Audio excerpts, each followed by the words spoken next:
Hello guys, welcome back to my new vlog. So guys, કેમ છો? મજામાં? સ્વાગત છે તમારા બધાને મારા નવા વ્લોગમાં. ગાઈઝ, જય શ્રી શ્યામ, રાધે રાધે, ગુડ મોર્નિંગ. તો ગાઈઝ જો ગાઈઝ, ગુડ મોર્નિંગ થઈ ગઈ છે આપણી. उठ चुका है. Good morning. देखो चूल्हा बहुत बड़बड़ लगता है.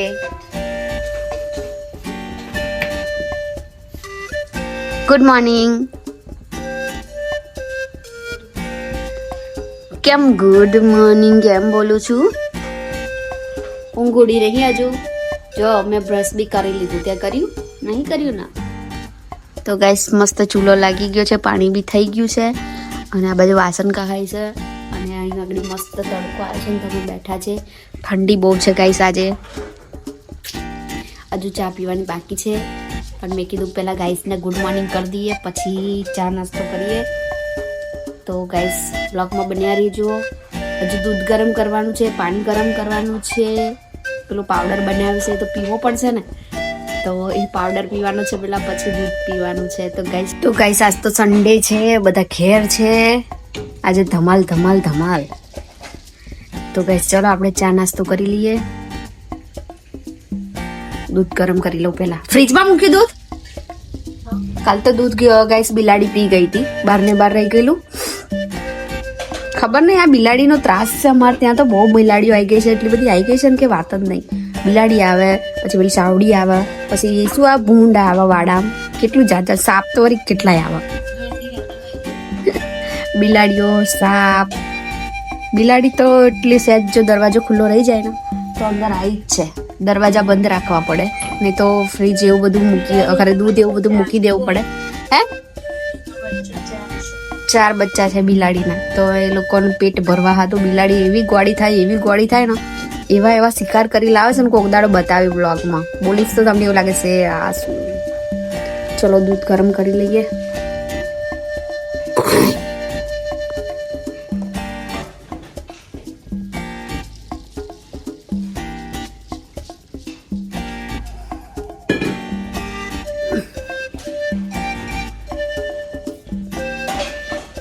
તો ગાઈસ તમને મારું મોઢું દેખાય છે? કાલ મેં પેલી લગાવ્યું હતું ખબર છે, કાલના વ્લોગમાં બનાવેલું છે.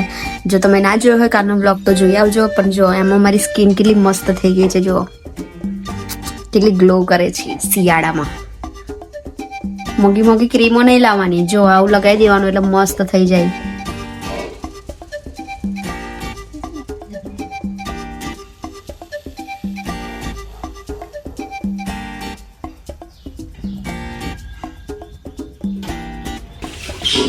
તો ગાઈસ દૂધ ગરમ થાય છે, પાણી ગરમ થઈ ગયું છે. આમાં મેં લીંબુ ને પાવડર નાખ્યો છે. ગરમ પાણી પહેલાં પી લઉં પછી.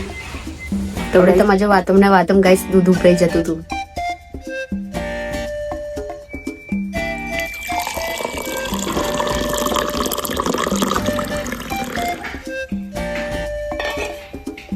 તો બાઇક પર બેહીન ભમર ઘોડા કહું છું ને, ના ધો તો ખરો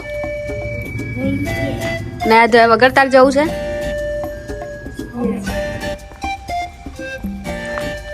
તો ગાઈસ આજ તો ફટાફટ ફ્રેશ થઈ ગઈ છું.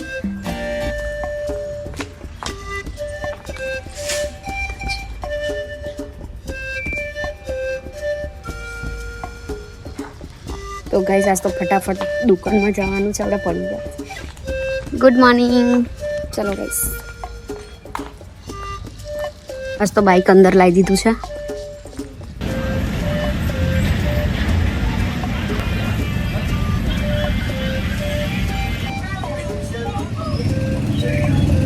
તો ગાઈસ હવે રાતે ટાઈમ મળ્યો છે ગાઈસ, તો હવે હેર ઓઇલ કરવા બેઠી છું અને આખો દિવસ જે ટાઈમ નહીં મળ્યો તમને બતાવો મેં શું કામ કર્યું, તમે જુઓ આગળ. તો અત્યારે હું હેર ઓઇલ કરવા બેઠી છું, કેમ કે માથું તો 2-4 દિવસ થઈ ગયા પણ હેર ઓઇલ નહોતું કર્યું. તો કાલ હેર વોશ કરવા છે એટલે ધોવાનું હોય એટલે એના પહેલાં હેર ઓઇલ કરી દેવાનું એક રાત, એટલે ચાલ્યા કરે. હવે શિયાળામાં વાળ બી બહુ બગડવા મળ્યા છે ગાઈસ, બધા વાળ ઉતરે છે આમ લોચા. ચલો હું હેર ઓઇલ કરી નાખું.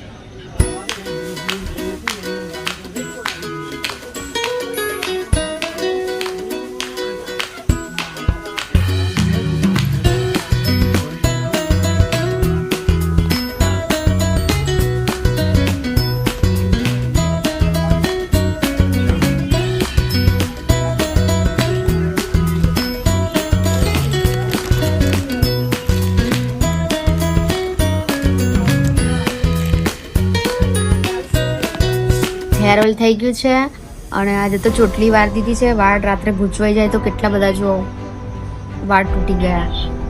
તો આ પતલી પતલી ચોટલી થઈ ગઈ છે ગાઈસ. અને આખો દિવસ સજ્જે ટાઈમ નહીં મળ્યો. આખો દિવસ એટલું બધું કામ કર્યું છે ને આજે તો મારી કેળો એટલી બધી દુખે છે ને તો સવારે ઉઠાવવાનું નહીં. બહાર કેટલા ઘરી ગયા બધા. તો ગાઈસ હવે થોડી વાર બહાર જઈએ. ભાવ બેઠી છે બહાર દુકાને તો આપણે થોડી વાર એનો ટાઈમ પાસ કરી આવીએ. અને અહીંયા આગળ જો ફ્રીમાં હોસ્પોટ મળી છે ને તો એને ભૂલી ગયો છે. બંકો જોવો છે ભાઈ, બંકો જોઉં છું 500 પાટણ.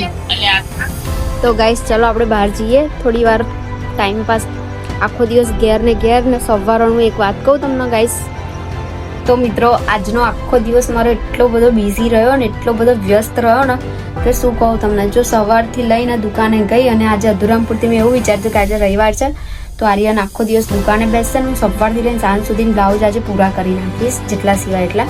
તો એકચ્યુઅલી એમાં એવું થયું કે આજે મધીબાઈ નહીં આવ્યા તો પછી એક જણ ઓછું થઈ ગયું દુકાનમાં તો મારે જવું પડ્યું પરાણે.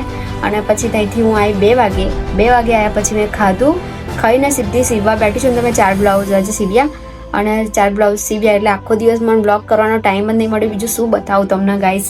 તો આજનો આખો દિવસ મારો એટલો બધો બિઝી રહ્યો ને કે આજે કેળો બી એટલી બધી દુખવા માંડી છે ને ગાઈસ. પણ હજુ કાલે મારે કેટલા સીવવા પડશે ખબર? 25 તારીખે આવવાના છે એટલે 3 કટિંગ કરવાના છે ને 4 બ્લાઉઝ તો સીવવા પડશે કાલે. તો 25 તારીખે આલી આપીશ.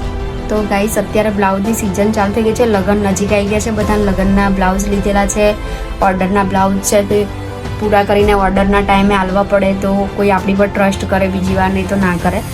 તો વિચારું છું કે થાય એટલું જ કામ લેવાય. પણ હવે શરમમાં ના કહેવાતું નહીં અને બધા બ્લાઉઝ નાખી જાય છે તો આવું પડ્યા સીવીએ છે. પણ આવું અમુક વાર ભેગા થઈ જાય ને ત્યારે મને તકલીફ પડે. અને બીજું કે મારા ઘરમાં છે ને કોઈ હૂક પણ લગાવવાનું આવડતું નહીં તો મારે કટિંગ કરવા પડે, સીવવા પણ પડે ને પાછળથી એના હું હાથ સિલાઈ બધું મારે કરવું પડે ગાઈસ. તો એના લીધે વધારે મને તકલીફ પડે. અને પાછું દુકાનમાં જવાનું ને એટલે ના જવાનું હોય તો ચાલે પણ મારા પપ્પા એટલું કેટલું કરે એટલે હેલ્પ કરવા માટે ત્યાંય જવું પડે. તો આર્યન કાલથી તો કોલેજ જતું રહેશે. 4 બ્લાઉઝ સીવવાના, દુકાને જવાનું પ્લસ કાલે તો શું વ્લોગ બનાવું એમ થાય છે યાર. પણ કંઈ નહીં ગાઈસ, એડજસ્ટ તો કરવું પડશે ને. જીવનમાં આવ્યા છે તો સંઘર્ષ કર્યા વગર કશું મળવાનું નથી. તો ગાઈસ આ વ્લોગ ગમે હોય તો ચેનલ સબસ્ક્રાઇબ કરી નાખજો, વિડીયોને લાઈક કરી દેજો અને તમને મારાથી કંઈ પણ પ્રશ્ન પૂછવો હોય તો બી કમેન્ટમાં કહી દેજો, હું તમને એનો આન્સર પણ કરી દઈશ. તો મળીએ નવા વ્લોગ સાથે. Thanks for watching. Bye bye.